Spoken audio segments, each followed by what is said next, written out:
If you've been sitting in front of your laptop, staring at a no longer under consideration email for the 10th time this week, I want you to stop for a second.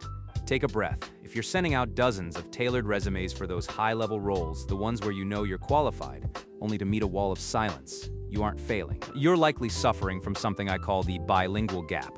It's a hidden filter that's making your years of expertise completely invisible to the recruiters who actually have the budget to hire you. I've been in this industry for 15 years, and I've seen cycles come and go, but what's happening right now is different. I'm seeing brilliant senior-level professionals, people who should be at the top of their game, stuck in a job search that stretches to 5.5 months on average. That's nearly half a year of uncertainty. Meanwhile, there's a small group of people landing roles in under 45 days. Let that number sit for a second. 5 months versus 45 days. The difference isn't that they're smarter than you. It's that they've realized only 1 in 8 workers globally possesses the specific resilience skills that companies are panicking to find right now. While everyone else is fighting over the old titles, these people are entering rooms where companies are aggressively bidding for their talent. But why are the world's biggest companies suddenly so desperate for this specific, almost boring-sounding skill that they're willing to skip months of traditional hiring protocols just to get someone in the seat? Here's the part where I need to be really honest with you. In the boardroom, the conversation about saving the planet or being sustainable has changed. It isn't about PR anymore. It's been replaced by something much more urgent: saving the profit margin.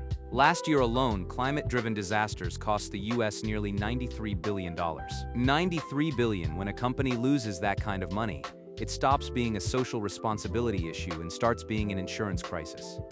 I've sat in these meetings. The boards are terrified. They aren't looking for someone to make them look good, they're looking for someone to safeguard their bottom line from a disaster tax they can no longer ignore. And it's not just the weather.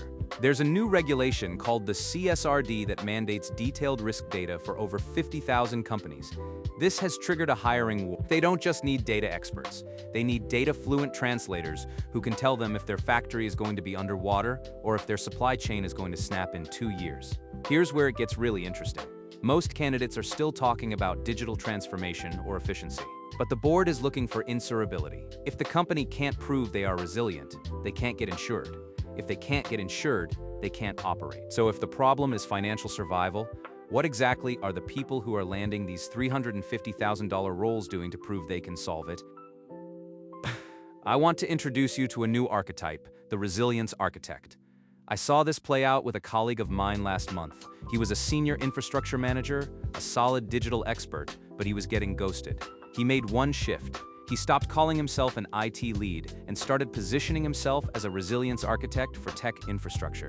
He stopped talking about just managing servers and started talking about ensuring uptime against physical resource scarcity, things like power grid instability and water cooling risks. Suddenly, he wasn't just another cost center.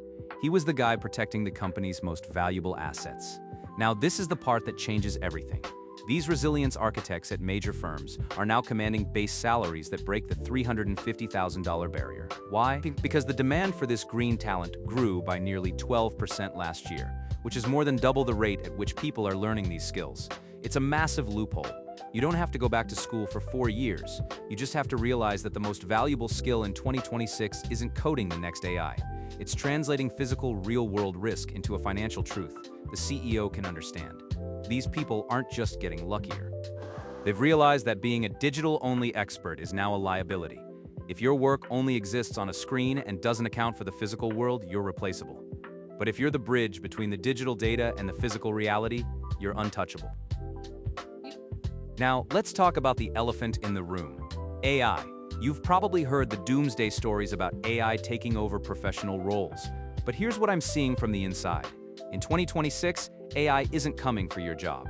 It's coming for the boring, repetitive parts of your job that used to require a PhD to calculate. AI is fantastic at the math. It can crunch climate models and supply chain data in seconds. But AI is terrible at the so what part. It can't walk into a boardroom, look a CFO in the eye, and explain why a 3% shift in local water tables means they need to move their primary data center. This creates a massive opening for what I call risk translators. Professionals who have these green skills have a 46% higher hiring rate than everyone else. Think about that. Nearly double the chance of getting the job just by knowing how to bridge the gap between environmental science and corporate finance. By 2030, 65% of job skills are expected to shift. Simple data processing is becoming a commodity, but reality validation, verifying if the digital data actually matches what's happening on the ground, is becoming the ultimate unlayoffable skill. The gap between what recruiters need to protect their margins and what you currently have on your resume is exactly where your next $100,000 raise is hiding. So how do you actually do this? Here's what I'd tell you if we were sitting across from each other right now. You don't need a new degree. You need to re-engineer your existing expertise for resilience. If you're in finance, stop being just a controller. Start being a climate risk auditor. If you're in supply chain, stop talking about logistics and start talking about resource durability. First, identify the bilingual gap in your current industry. Where is the physical world breaking the digital models? Is it energy costs? Is it material scarcity? Is it insurance premiums? Second, target the high-stakes sectors where this pain is the loudest: insurance, energy, tech infrastructure, and manufacturing. These are the places where being a ground truth expert, someone who verifies digital outputs against physical reality, is worth a 28% salary premium. Look, I know this feels like a lot. The market is shifting under our feet, and it's stressful. But the people who figured this out, they're the ones getting the callbacks. They're the ones breaking through the noise. Stop speaking the language of the old economy. Stop being just another digital expert in a world full of AI. Start being the bridge the Fortune 500 is desperate for.